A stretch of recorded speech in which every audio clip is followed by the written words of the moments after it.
Okay, so good day everyone. I will be discussing our pre-recorded video. I will be discussing Module 12, Ipv6 Addressing, since we are done with Ipv4 Addressing. So, before we study Ipv6, let's first understand why Ipv6 even exists. Imagine if UTech has only 100 students ID. There are 100 students IDs, but suddenly it takes to 10,000 students enrolled. Can every student receive a unique ID? Obviously not. That exactly the same thing with what happened in IPv4.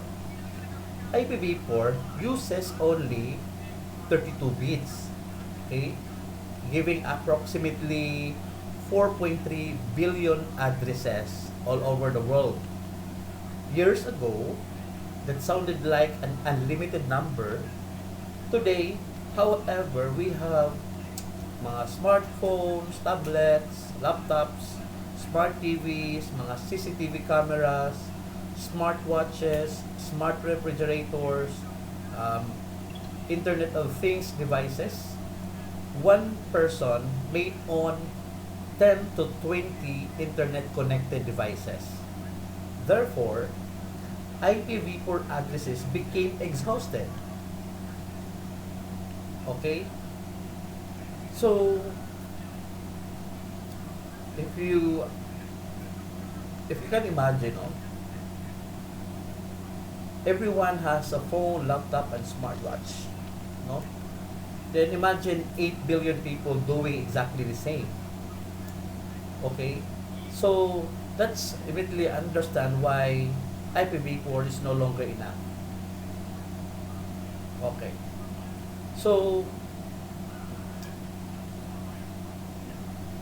this is now IPv6 coexistence. Okay? Okay.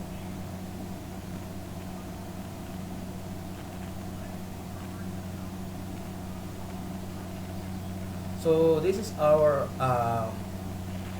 module objectives. Implement IPv6 scheme. Here are our topic titles and topic objectives.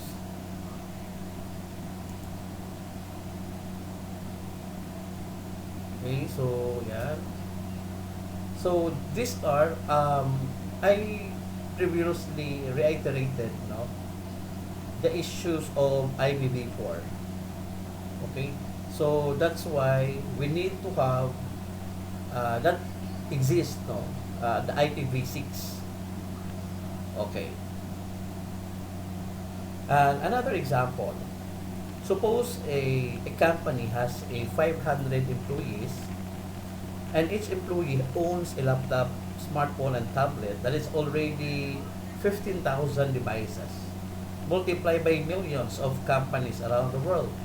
So IPv4 simply cannot provide enough addresses. Okay? Okay, another here, when we talk about uh, network address translator, if the IPv6 is exhausted, how are we still using the internet? That's why the network address translator has only one public IP address that's shared by many devices.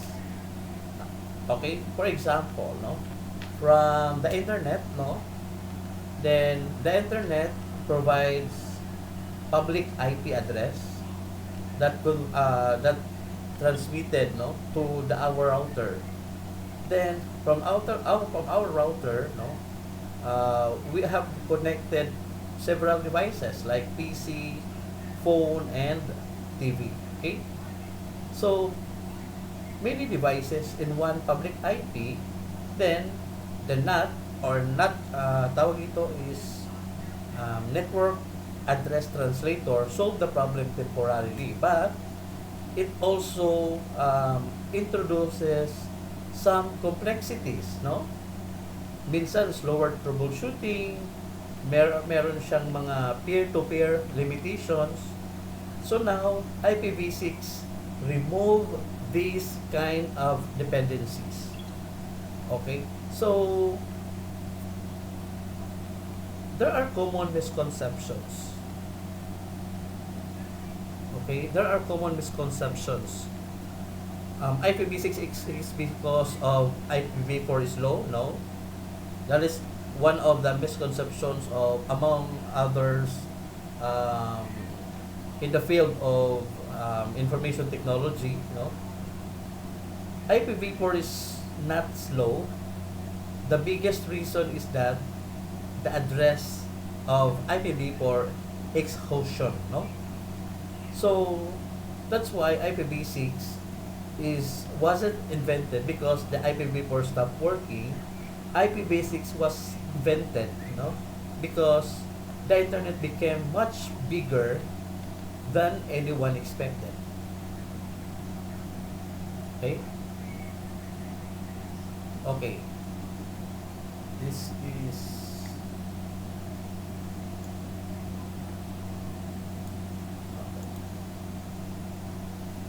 so the IPv6 and IPv4 and IPv6 coexistence.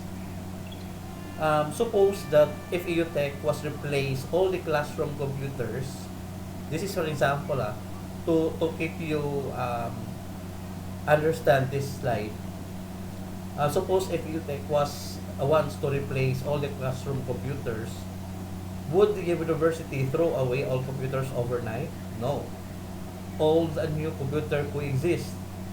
The same happens with IPv6 and IPv4 and IPv6. So for example, can I annotate here? Draw. Okay, so for example, we have the IPv4. For example here, IPv4 and meron dito IPv6 also.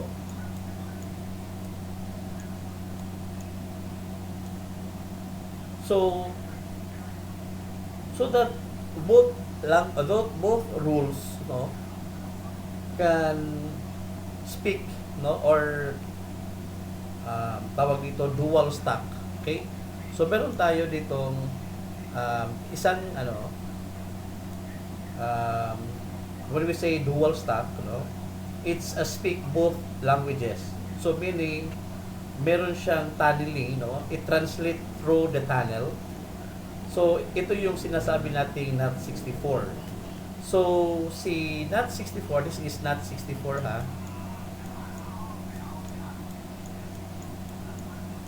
NAT64. Okay. Anong ginagawa ng NAT64? So si interpreter, which is the NAT64, between the IPv4 and IPv6. Okay. So that's why meron tayong tinatawag na dual stack, where the migration techniques exist, and it's the easiest part, is the dual stack. Okay, so that's the devices run both IPv6 and IPv4 protocol stack simultaneously. Okay, so saan dito si tunneling? Si tunneling is also translate through a tunnel.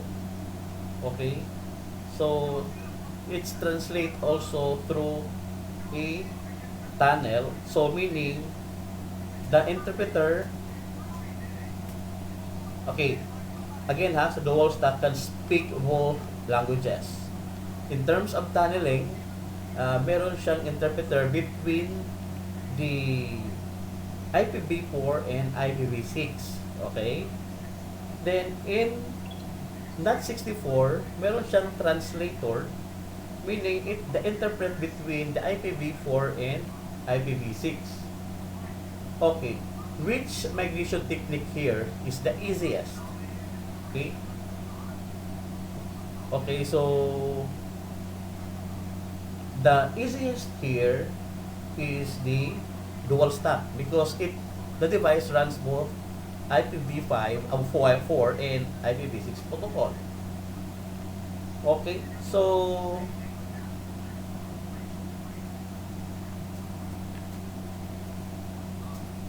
okay.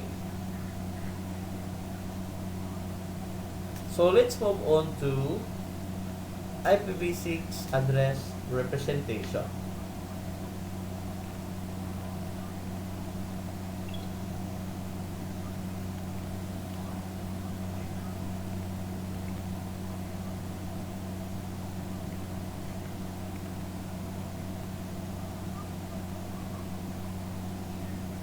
Okay, for a while. So let's move on to IPv6 representation. Okay. So now we already understand why the IPv6 exists. And now let's learn how to read and write the IPv6 addresses. So at the first glance, no, the rules here become much easier to interpret, and we will explain, no, the IPv6. Um, IPv6 is 128 bit long, no. It's written in 8 groups. This is sinasabi natin itong hectets. Okay? So, sa IPv4, ang tinatawag natin sa IPv4 are octets. Dito naman ay hextets. Okay? It's written as 8 groups of 8 groups of 4 hexadecimal digits separated by colons. Okay? Separated by colons. Okay. So, to write the, one of the example of IPv6, like for example, there are 8 groups, no? There are 4 hexadecimal digits. So first, for example, 2001 colon. The separator here is colon. IPv4, the separator of IPv4, I mean, is dots, no? While the IPv6 is colon. Okay, then O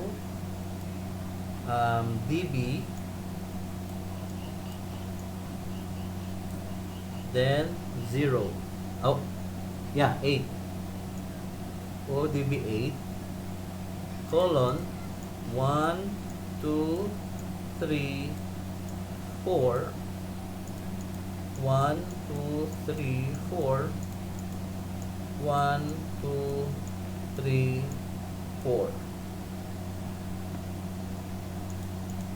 Ay, like this, like the example. This is example, no? Okay. So now, the rule here is for um,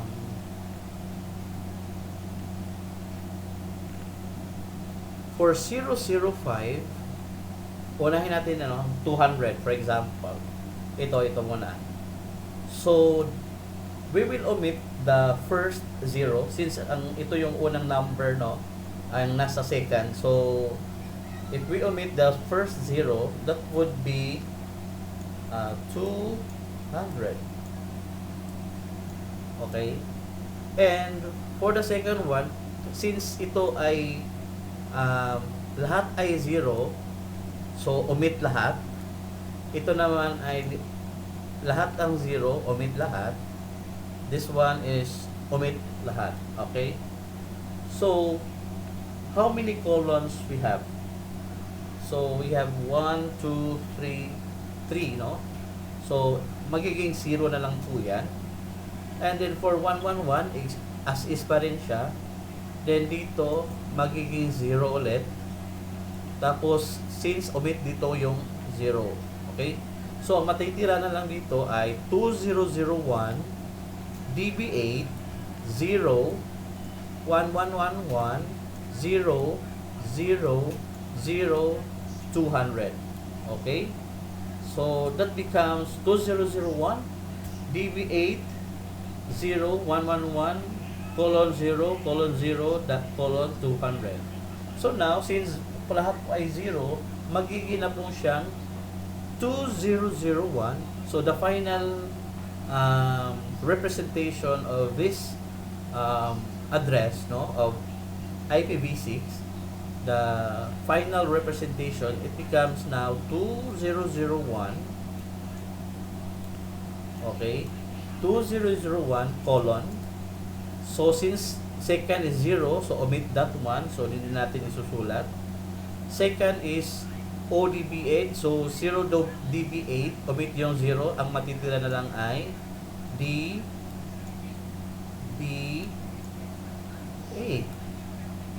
Then colon.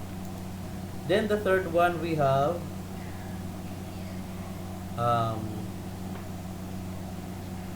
0, no?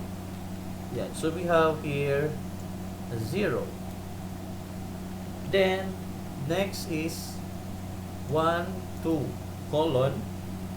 Then we have 4 ones.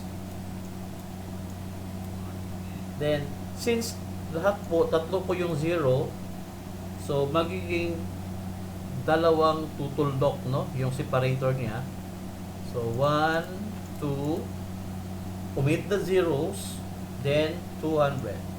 So that would be the final representation of this example of IPv6 format. Okay? Ayan. So the 3K rule is the double colon we use only once in IPv6 address. Okay? Okay. So, yan. Ganun yung representation or formatting ng IPv6.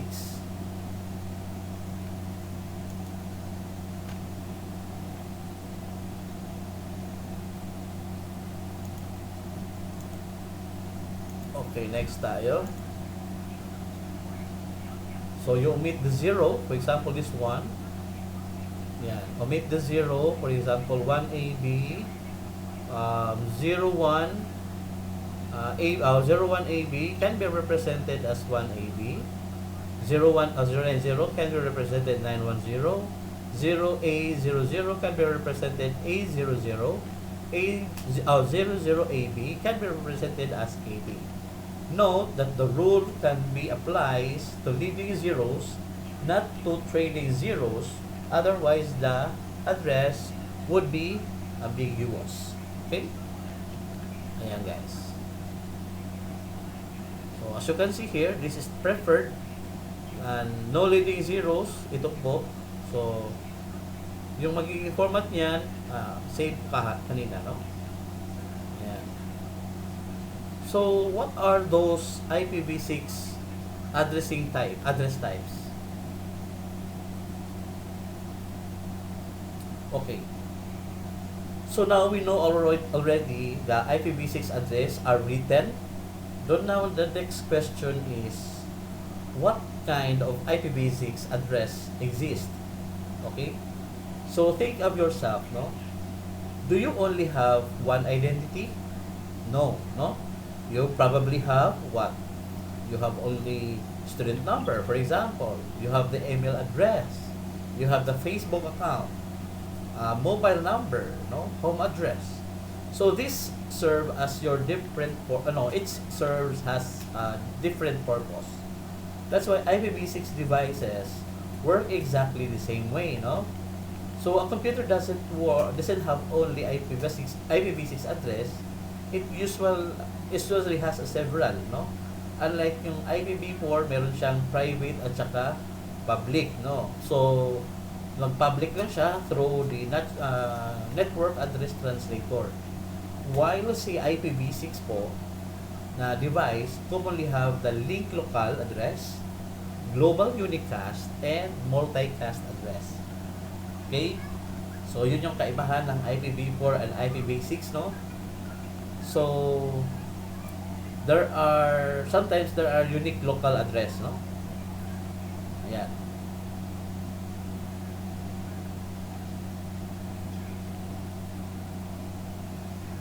So, dito guys, sa unicast, multicast, and unicast. Okay, so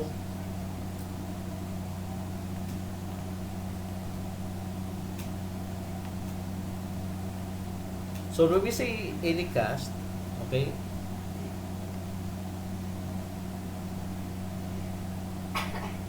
Anycast has one address and there are multiple receivers, right?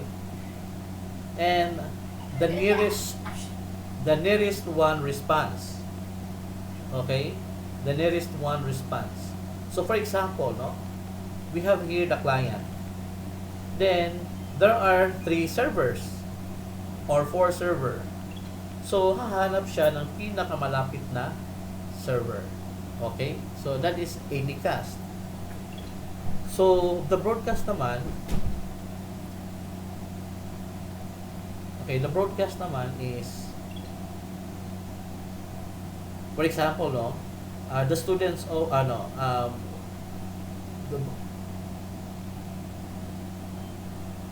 sorry.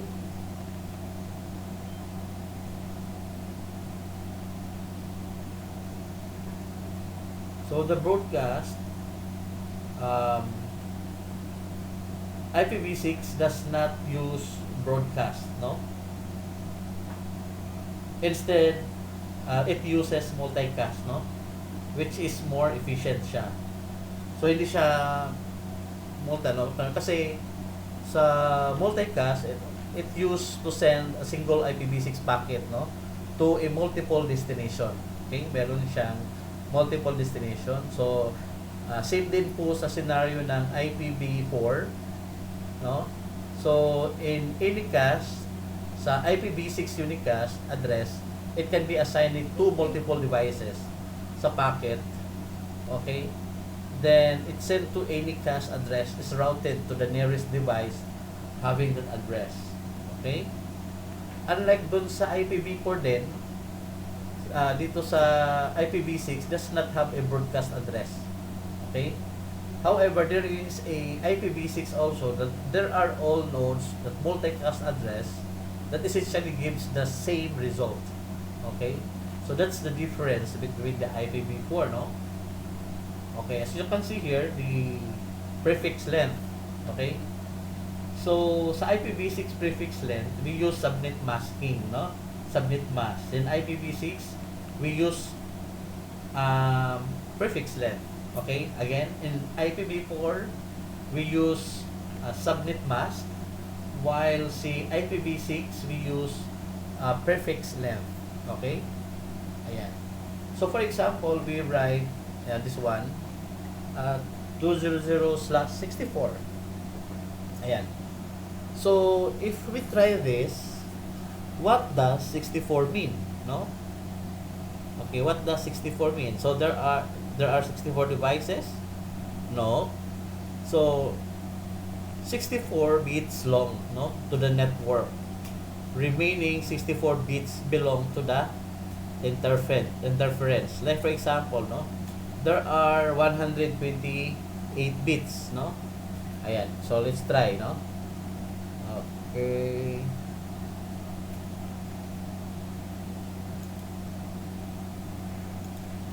So for example, there are 128 bits.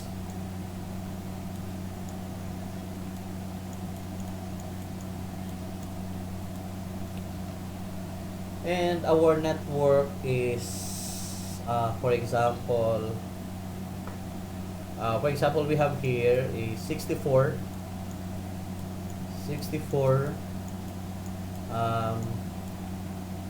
bits, no? Then sa network din, meron din po kasi there are 128, no? So i-divide natin sa dalawa. So sa network and the host, they have the same bits, no? Yan. So there are, if 128 bits, for example, 64 for the network and 64 bits for the host. Okay. So this is the analogy, no? Imagine an email address or mailing address. Like for example, a province, a city, a street, and the house number. Of course, the first part identifies the location, no? The location. So the last part identified is the house. So that's IPv6 works the same way, okay?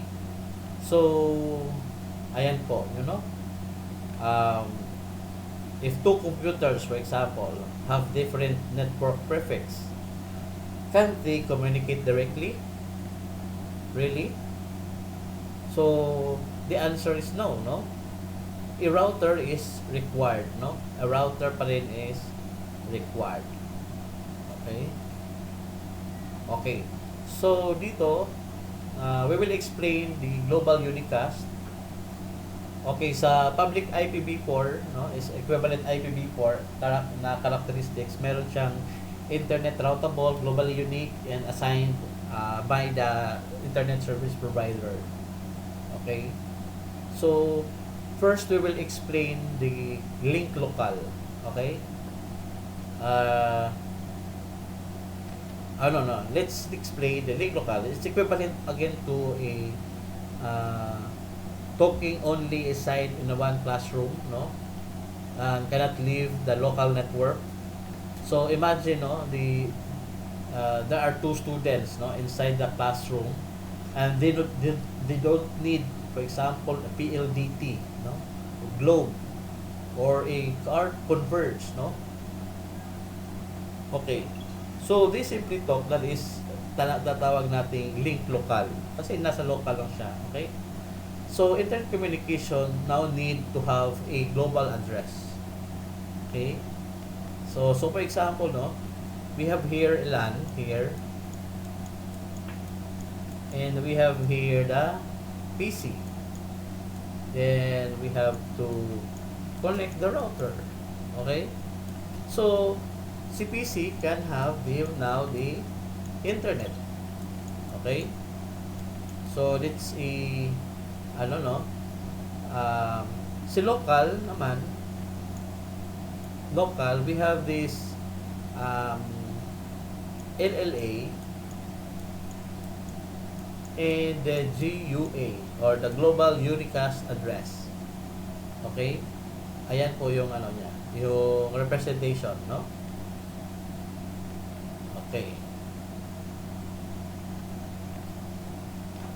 Yeah, so let's talk about unique local address, or ULA. ULA works inside an organization, no? Example, hospitals, um, university, factory, military base, yan, no? So, let's have the real example, no? If you take, no, we have a student portal, we have a faculty management system, library system. So these systems might never need, no, like internet access. They use ULA, no, or unique local address that is tawag dito is applied for this kind of systems, no. So IPv4, the difference between this one, no, private IPv4, it usually translated ng tawag dito network address translator. Then meron tayong tinatawag na ULA. So ULA naman is not translated, not globally routed. Okay? Ayan. Next, let's talk about GUA, or Global Unicast Address. So this is the address that you will be configure most often, no? Ito yung GUA. So most global address begin with 2 or 3, no? So for example, 2001 DBA ACAD 1. So let's try to so meron tayong a global routing prefix, meron tayong subnet ID, and we have here a interface ID. So the analogy here, for example, meron kang if you take address, the country, for example, city, building, room. So say IPv6 also works the same way. Okay? Ayan. So let's talk about the structures of GUA. This one. Ayan. So global routing prefix assigned by the internet service provider. Okay? And yan. So ang subnet ID, it's created by, for example, no? For example lang ha, itong global routing prefix assigned by ISP, it's think about a province, like, no? It's a province. Itong subnet ID, it's about created, no, by the organization, no? Like for example, street siya, no? Street, no? So, analogy sa example na para mas picture out natin. For example, sa street, itong subnet ID. When we say interface ID, itong interface ID, ito na mismo yung mga nasa device, no? So for example, yung mga house number, okay? Yun yung mga example na analogy sa interface ID. Okay? Para mas mag-gets po tayo.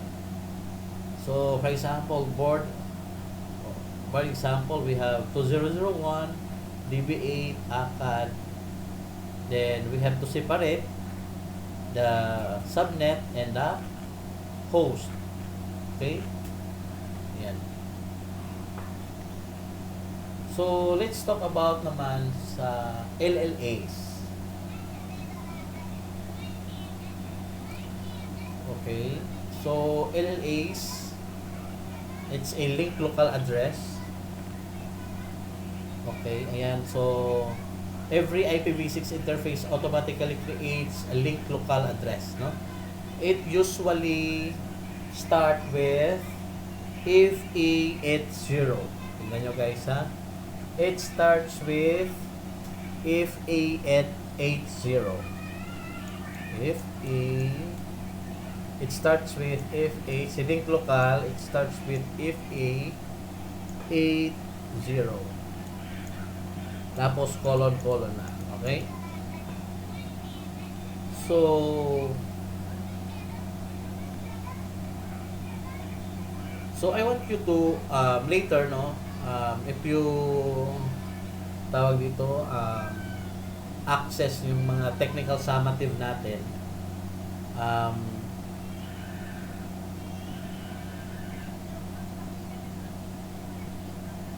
doon sa packet tracer, you have to enable muna yung IPv6 by using a command of IPv6, for example,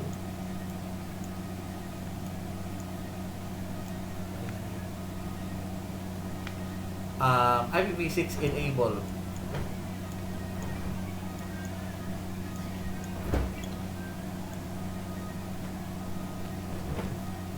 Okay.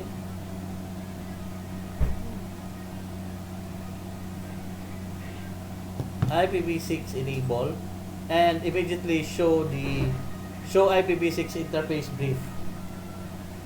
So now you can see there an if A80 appear automatically. Okay, so that's LLA works, no? Okay, so let's talk about the GUA and LLA, which the static configuration. Okay, so when we say static configuration, the administrator manually assign the address. When we say dynamic configuration, it's the device tawag dito receives the address automatically, no? So the same scenario with IPv4. So yan. So let's talk about a static GUA configuration on the router.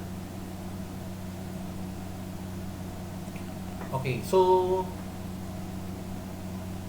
of course we'll start again with the iOS command, no? So as you can see there, meron tayong iOS command, no? So first, you have to look for the interface gigabit Ethernet. Then ano pong port yan? So for example, port 0/0/0. And then once you enter this, automatically will be setting up into you will be redirected to the IP config-if, no? So if your console is already activate this state, so you can now type the IPv6 address. Okay? Like for example, the address of 2001 colon 2 DB8 colon ACAD colon 1 colon 1 prefix 64. Okay, then same with the scenario of IPv4. You have to type the no shutdown to save it, and then you can exit, no? So yan, no? You will try that one later, no? Once dun sa mga activity ninyo, no? Packet tracer. Okay, so we already done with the IPv6 address, prefix length. Okay, so let's we already explained, no, the syscommands of the tawag dito yung IPv6, no. Okay, so now let's discuss the static local address configuration.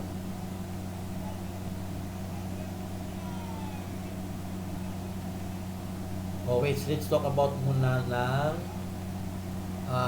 RAs and RAs. RAs and RA.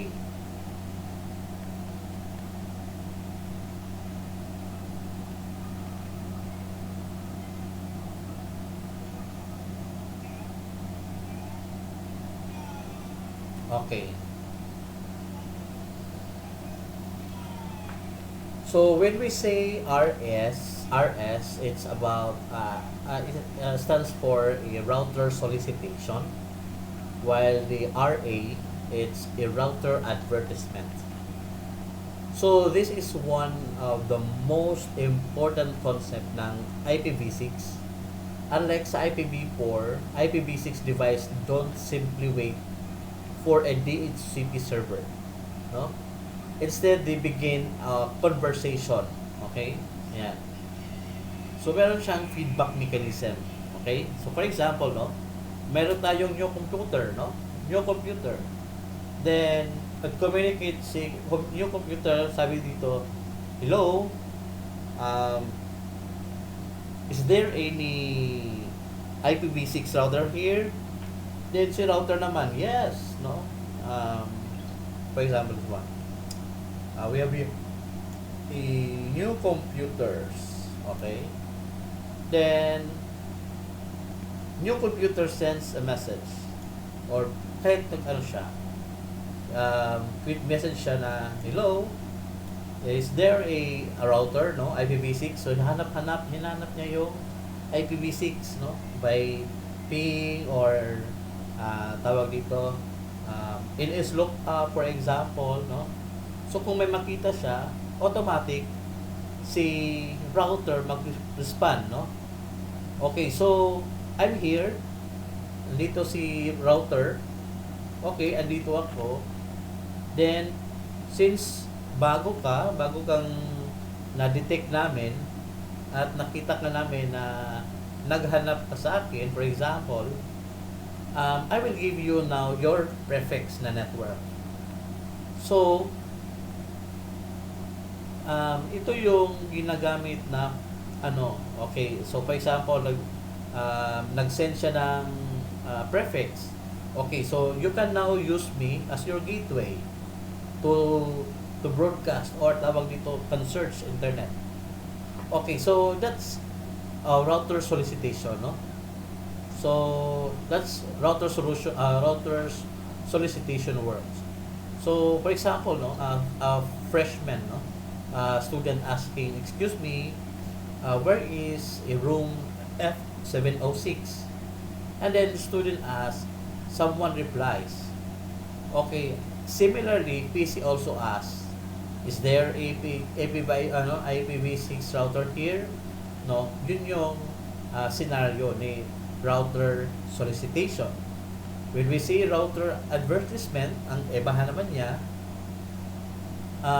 the router responds with apat yung kanyang response, no? Si router advertisement, network prefix, yung prefix length, the default gateway, and the configuration method. Okay? So, ayan. So, yung method naman ng Slack, let's talk about Slack. Okay?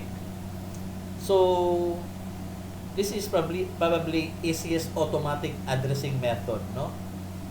Yan, si Slack, which stands for Stateless Address Auto Configuration, Slack. Stateless when the router keeps no database of assigned addresses. So, every device creates their own. Okay? So, the step-by-step process, no, of Slack is, for example, meron tayong computer boots, no? Si computer, nag-on siya. Now, nag-send siya ng router solicitation. Okay? Then, na-receive ni RAs, no? Now, it learns now the prefix. So now, na-create na yung prefix, nag-create siya ng interface ID. Okay? So, kinumbine niya yung both. So, it can proceed to it can create establish yung IPv6 address, no? Na magiging ready. Okay. Another, no? Example of a router advertises. Okay. So, let's try to write here. Kung mag-advertises ang router, for example, we have this kind of IP address. Ayan. This one.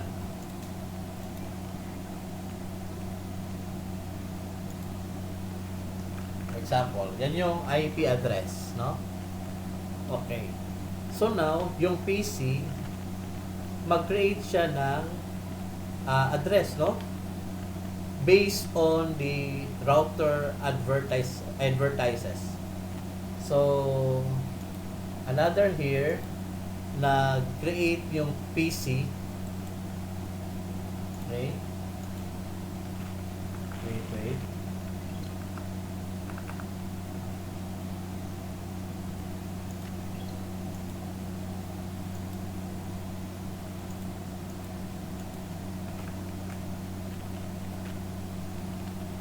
Okay, all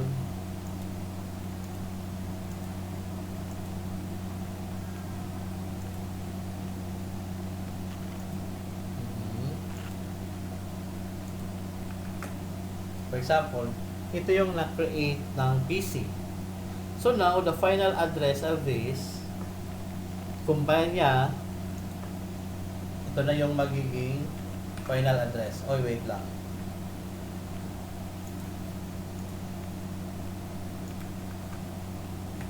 Yan. So, yun yung final address. Tingnan nyo guys, no? So, start with 200. So, 2001 ACAD 1. And then, for your interface na ID, 6005, 735, A5BB, and 6. Okay. So, ayan. Interface ID.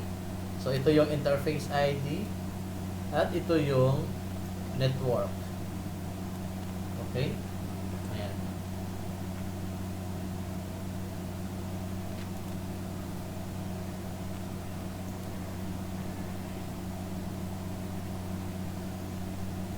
Ayan. So, method, let's Ipv6.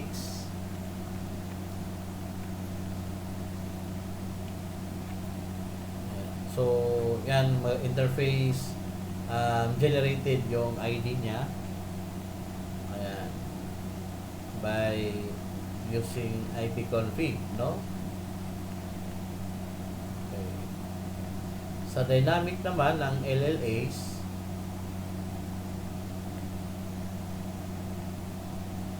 so the students often, for example, yung analogy niya dito ay sa DHCP, no? Ayan. So, router says go as a DHCP. Yeah, DHCP assigns everything, no? For example, the Ipv6 address, DNS, the gateway information, and the domain name.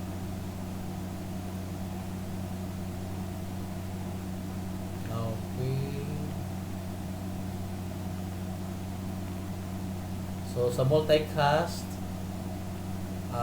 IPv6 multi-phase addresses, mayroong prefix na FM00/8. So there are two types of IPv6 multicast address. It's well-known multicast address and solicited node multicast address. Okay.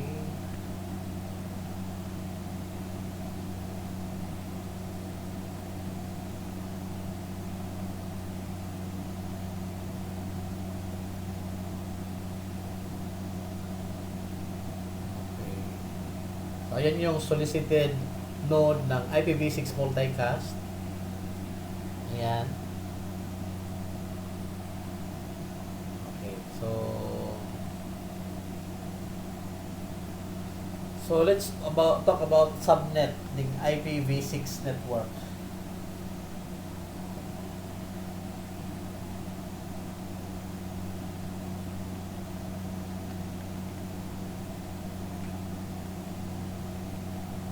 So IPv6 assigned with subnetting in mind, no? Meron siyang separate subnet ID field sa IPv6 GUA or global unicast address.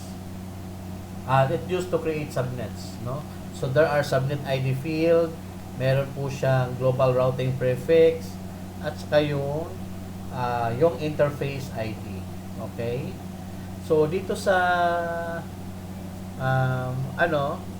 global prefix and the subnets, ito yung routing prefixes, no?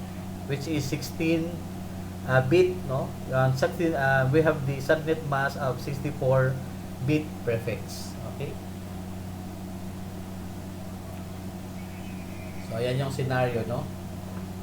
Yan. So for example, create is 65,000 subnet ID, no? Na 536 na subnet. So it starts with /64, no? 0001 or 000/64, 001/001, so on and so forth, no? So that's how subnetting, no, works in IPv6.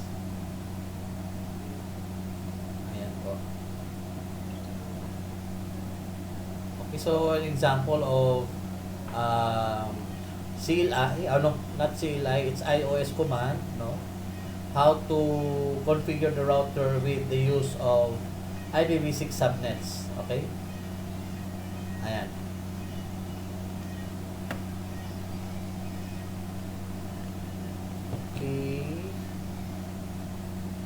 Okay.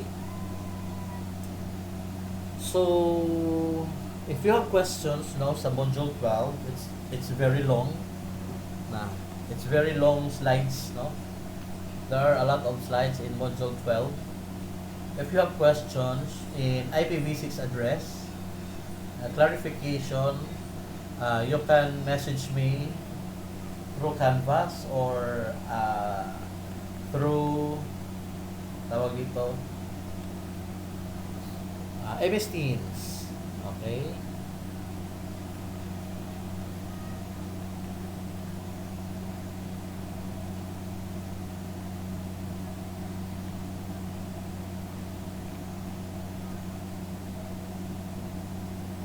Okay.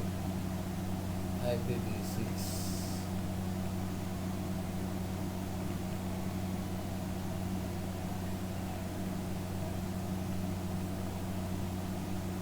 So may mga may mga packet tracer na activity. So para mas maintindihan natin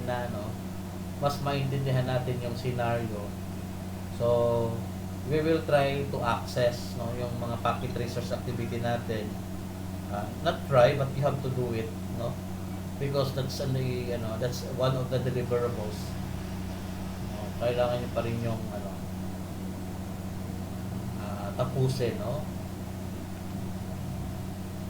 So let's move on to module 13, ICMP. Para hindi mas mahaba, no, I will cut first the video. So I will create another video for this module para hindi masyadong mahaba, no, na ida-download. Okay? So for now, thank you guys. Um, so that's conclude, no? That concludes module 12, IPv6 addressing.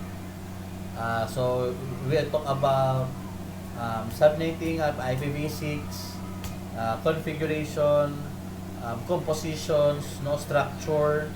We also discuss yung different types of IPv6, no? So, yun.